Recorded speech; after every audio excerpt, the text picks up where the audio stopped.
சொல்கிறாங்க. அப்போ வந்து விஜய் வந்து ரொம்ப மனசு கஷ்டத்தோட இருக்கிறத பார்த்த காவேரி வந்து சொல்கிறாங்க, நீங்கள் கவலைப்படாதீங்க, கூடிய சீக்கிரம் இந்த பிரச்சனையெல்லாம் தீர்ந்துரும் அப்படின்னு சொல்லிட்டு சாப்பாடு கொடுக்குறாங்க. அப்போ வந்து விஜய் வந்து என்ன பண்ணுறதுன்னு தெரியாமல் அப்படி பார்த்துக்கிட்டே இருக்காரு. நான் எப்படியெல்லாம் வந்து செய்யணும்னு நினச்சேன் தெரியுமா, ஆனால் எதுவுமே என்னால் செய்ய முடியலன்னு சொல்லிட்டு மனசு கஷ்டப்படுறாரு. உடனே காவேரி வந்து கவலைப்படாதீங்க, எல்லாமே சரியாயிடும் அப்படின்னு சொல்லிட்டு காவேரி வந்து அப்படியே வந்து அவர் வந்து ஹக் பண்ணிக்கிறாங்க. உடனே வந்து காவேரி பார்த்து சொல்கிறாரு, காவேரி நிச்சயமாகவே சொல்கிறீங்க, எல்லாமே சரியாயிடுமா, எல்லாமே சரியாயிடுங்க, கூடிய சீக்கிரம் பாருங்கள், என் அம்மா வந்து இப்போ வந்து இப்படி பேசுகிறாங்கள, கண்டிப்பாக கூடிய சீக்கிரம் உங்களை ஏற்றுப்பாங்க அப்படின்றாங்க. அதை கேட்டுட்டு நிச்சயமாகவே என்னை ஏற்றுப்பாங்களா காவேரி, என்னன்னா நீங்கள் இந்த மாதிரி வந்து தேவையில்லாத வேலைலாம் செய்யாமல் இருந்தால் கண்டிப்பாக ஏற்றுப்பாங்க, நீங்கள் ஏங்க இப்படி பண்ணுறீங்க, என்கிட்ட சொல்லிட்டு பண்ண வேண்டியதானேன்றாங்க. சாரி காவேரி, நான் கண்டிப்பாக அவங்க வந்து இதை அக்செப்ட் பண்ணிப்பாங்கன்னு நினச்சேன், ஆனால் இப்படி பண்ணுவாங்க நினச்சி கூட பார்க்கல அப்படின்றாங்க. நான் வந்து எப்படிலாம் வந்து நர்மதாக்கு கொடுக்கணும்னு நினச்சிருக்கோம், அவளுக்கு கிஃப்ட் வாங்கி வச்சு தெரியுமா அப்படின்னு. நீங்கள் ஏன் கவலைப்படுறீங்க, கிஃப்ட்டு நர்மதாக்கு போகலன்னு நினைக்கிறீங்களா, அந்த கிஃப்ட்டு நர்மதாக்கு போயாச்சு அப்படின்னு அதிர்ச்சி அடைகிறாரு. என்ன காவேரி சொல்கிற அப்படின்னு. அந்த கிஃப்ட்டு பாருங்கள் உங்ககிட்ட இருக்கான்னு சொல்லிட்டு பார்த்தோன்னே இல்லைன்றாங்க.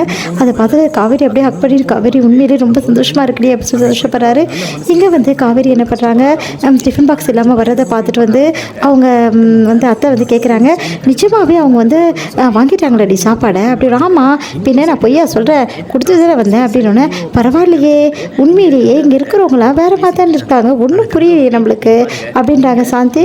உடனே வந்து ஐயோ இந்த அத்தை நான் இப்படி சந்தேகப்படுதே, ஒரு வேளை வந்து அவசரம் வந்து சொல்லிட்டாங்கன்னு என்ன பண்ணுறது, சொல்லாத அளவுக்கு எதாவது பண்ணணும் அப்படின்னு சொல்லிட்டு யோசிக்கிறாங்க நம்ம காவேரி.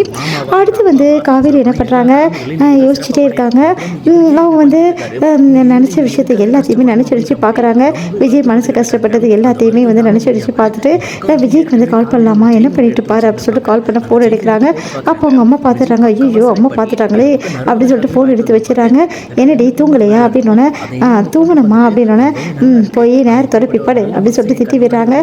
உடனே வந்து அவங்க அத்தை வந்து அவள் போக்கே கொஞ்சம் சரியில்லையே, அந்த பையனுக்கு என்கிட்ட ஏற்று வந்து பேசினாலே அப்படின்னு சொல்லிட்டு சொன்னோன்னே பாட்டி வந்து சொல்கிறாங்க, இங்கே பா சாந்தி, நீ சும்மா இருக்கியா, சும்மா வந்து சாரதாக்கு சப்போர்ட் பண்ணி தெரியாத, அந்த பையன் வந்து இங்கே தான் இருக்காரு, இங்கே வந்து இருக்கானா எதுக்கு அப்படின்னோடனே, எதுக்கா, எல்லாம் காவேரிக்காக தான், காவேரி வேணும் தான் இங்கே வந்து தங்கியிருக்கா, அந்த அளவுக்கு காவேரி மேலே பாசத்தை வச்சுருக்கா, இந்த சாரதா தான் வழிக்கே வரமாட்டேங்கிறா, இது நீ வேறு பிரச்சனை கொடுக்காத அப்படின்னோட, அதெல்லாம் நான் ஒத்துக்க மாட்டேன்.